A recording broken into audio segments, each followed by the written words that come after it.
பிரியமானவர்களே, கொடுப்பதில் இன்பம் பெறுவதில் இல்லை, தந்தேன் என்னையே அன்புடனே என்ற பாடல் வரிகளை நாம் நினைத்து பார்க்க வேண்டும்.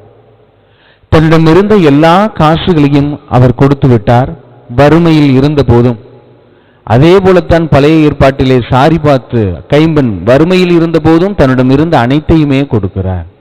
இதனுடைய காரணம் அவர்கள் கொடுப்பதற்கு அல்ல, மாறாக இதற்கு மேல் எங்களிடம் இல்லை, இது இருந்தாலும் நாங்கள் இனிமேலும் வாழ முடியாது, அதனால நாங்கள் முழுவதுமாக இறைவனிடம் சரணடைகிறோம் என்பதை அவர்கள் சுட்டிக்காட்டக்கூடியதாக இருக்கிறது.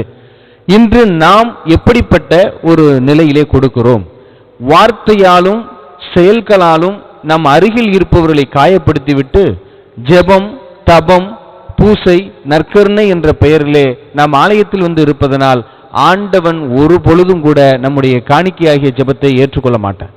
எனவே நாம் நம் அருகில் உயிரோடு நம்மோடு நடமாடக்கூடிய இருக்கக்கூடியவர்களிடம் நாம் இகழ்ச்சியாகவும் அவர்களை துன்புறுத்த விதமாகவும் நடந்து கொண்டு விட்டு இறுதியாக ஆலயத்திற்கு வந்து நான் ஆண்டவனை நம்புகிறேன், அருள் நிறைந்த மரியே என்று சொன்னால் நம்மிடம் அருள் இருக்காது, மாறாக இருள் மென்மேலும் பரவும். அப்ப என்னுடைய துன்பம் எப்பொழுது இரட்டிப்பாக்கும் என்றால், நான் முதல் துன்பத்தை நீக்கி விடாமல் நான் இன்னும் அதற்கு மேலாக ஜெபம் ஜெபிக்கும் போது அந்த ஜெபம் நமக்கு பாவமாக மாறும். அந்த ஜெபம் எப்படி நமக்கு பாவமாக பின் விளைவுகளை கொண்டு வரும் என்றால், யூதாசு இஸ்காரியோத்தை நினைத்து கொள்ள வேண்டும். அவர் நீ செய்யவிருப்பதை விரைவாய் செய், ஆண்டவர் மனமாற நேரம் கொடுக்கிறார், காலம் கொடுக்கிறார். ஆனால் அவர் நேரம் கொடுக்கவில்லை, காலத்தையும் அவர் பயன்படுத்தவில்லை. இறுதியாக உலகத்திலேயே முதல் முறையாக இயேசுனுடைய கையிலிருந்து நற்கருணை வாங்கிய மனிதர் யூதாஸ் இஸ்காரியோத்து.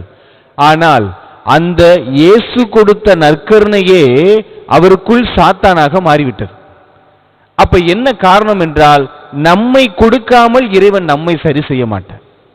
அப்ப நம்மளுக்குள்ள இருள் இருந்தது, இருளோடு நான் நற்கருணை வாங்குகிறேன் என்றால் அந்த நற்கருணை மேலும் என்னை இருளை சூழ்ந்துவிடும். அதனால தான் நம்ம நற்கருணை வாங்கும்போது தகுந்த தயாரிப்பு, பாவ சங்கீதனத்தை முடிச்சுட்டு வரணும் அப்படின்னு சொல்றது காரணம் என்னன்னா, நம்மிடம் குறைகள் இருக்கக்கூடாது. நான் குறைகளோடே நற்கருணை வாங்குகிறேன் என்றால் அந்த குறை இரட்டிப்பாக்கும் என்பதற்கு உதாரணமாக யூதாசு இஸ்காரியோத்து இருக்கிறார். எனவே நான் எப்படிப்பட்ட ஒரு நிலையில் இருக்கிறேன்? கொடுப்பதில் இன்பம் என்னில் இருக்கிறதா, இல்லை பெறுவதிலேயே இன்பம் என்னில் இருக்கிறதா? இறைவனிடம் நாம் கொடுப்பதில் ஒரு 10 ரூபாயை கொடுத்து விட்டு 10,000 வேண்டுதல்களை நாம் வேண்டிக் கொண்டிருக்கிறோமா, இல்லை நாம் நம்மிடம் இருக்கக்கூடிய அனைத்தையுமே கொடுக்கிறோமா என்பதை நாம் சிந்தித்து பார்க்க வேண்டும். ஒருவர் தன்னுடைய தோட்டத்தில் விளைந்த வாழைத்தாரை அங்கு பணி செய்யக்கூடிய பணியாளரிடம் கொடுத்து, இதை போய் கோயில்ல பூசாரிட்ட கொடுத்துட்டு இது சாமிக்குரிய வாழைத்தாருன்னு சொல்லி கொடுக்க, அவரும் கோயிலுக்கு எடுத்துட்டு போறார்.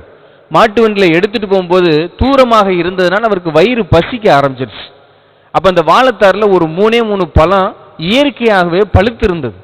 அதை பிடுங்கி ஒரு 3 பழத்தை சாப்பிட்டுட்டார்.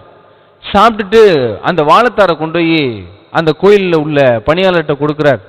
அவர் வாங்கி வச்சுட்டார். இந்த முதலாளி கோயில் பணியாளர்கிட்ட போன் பண்ணி கேட்கிறாரு, வாழைத்தார் வந்துருச்சா அப்படின்னு கேட்டதுக்கு அவர் சொன்னாரா, 3 பழம் மட்டும்தான் குறையுது, மற்ற எல்லாம் வந்துருச்சு அப்படின்னு சொன்னோன்னே இந்த கொண்டு போனவரை வீட்டில் கூப்பிட்டு அட்டின்னு அடிச்சு தும்சம் பண்ணிவிட்டார். உன்னை கடவுளுக்கு போய் காணிக்க கொடுக்க சொன்னா நீ என்ன பண்ணிட்டு வந்திருக்கிற, 3 பழத்தை நீ சாப்பிட்டு இருக்கிற, இது தீட்டுப்பட்டு போய் விட்டது என்று அவரை போட்டு துன்புறுத்தி தள்ளி இருக்கிறார். முதலாளி தூங்குகிறார். கடவுள் கனவில் சொன்னாராம், நீ எனக்கு கொடுத்த 3 பழம் நன்றாக இருந்தது என்று சொல்லி முடித்து விட்டாராம். ஆனால் அவர் கொடுத்தது ஒரு வாழைத்தார், இறைவன் எடுத்தது 3 பழம்தான். நாமும் இப்படித்தான் வாழ்ந்து கொண்டிருக்கிறோம்.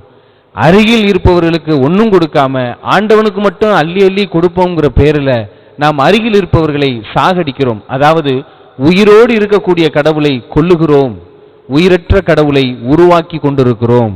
நான் யார்? இதில் நான் யார் என்பதில் தான் நாம் சிந்திக்க வேண்டிய ஒரு நிலையாக இருக்கிறது.